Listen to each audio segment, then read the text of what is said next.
En este ejercicio vamos a ver las diferencias entre una función par y una función impar. La función par es aquella que es simétrica respecto del eje y. Por ejemplo, imaginaos que tenemos esta función. Como veis, si dobláramos en este caso la gráfica a través o por el eje y, obtendríamos dos partes exactamente iguales. Una a la izquierda y otra a la derecha. Recordar que el eje de simetría en este caso es el eje y. ¿Qué es lo que se cumple en este tipo de funciones? Bueno, pues en este tipo de funciones se cumple que f de x es igual, a f de menos x. Por ejemplo, una función sencilla, f de x es igual a x al cuadrado. Bueno, pues vemos que si nosotros calculamos f de menos x, obtenemos menos x al cuadrado. Como el exponente es par, obtendríamos x al cuadrado. Como podéis ver aquí, el valor de f de x coincide con el valor de f de menos x. Por lo tanto, concluimos que es una función par. Vamos con la función impar. La función impar es simétrica, pero en este caso respecto del origen. Es decir, que si tenemos, por ejemplo, una gráfica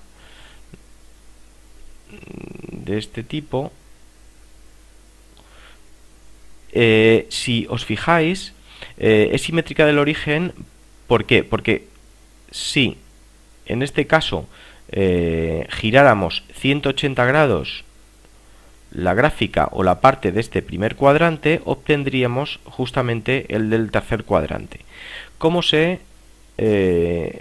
averigua si una función es impar? Bueno, para las funciones impares se cumple que menos f de x es igual a f de menos x.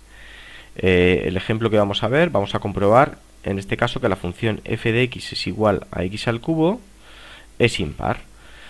Bueno, pues calculamos por un lado menos f de x,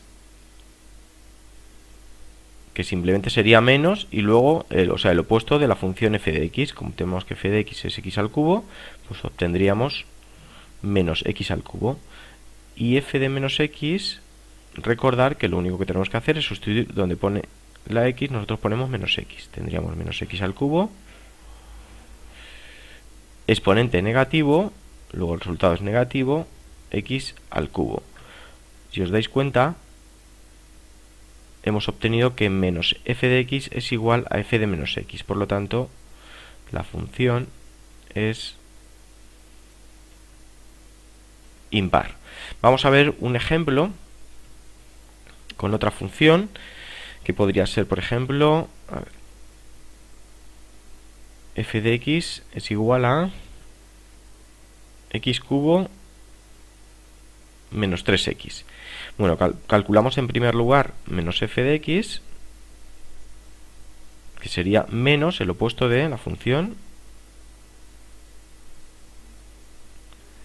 Resolvemos y esto sería el opuesto de x cubo, que es menos x cubo, y el opuesto de menos 3x, que es más 3x. Y por otro lado calculamos f de menos x, que sería menos x al cubo, donde pone x nosotros ponemos menos x, menos 3 por menos x. El resultado de esta primera expresión, como el exponente es negativo, sería menos x al cubo, y aquí es menos por menos más 3 por x, 3x.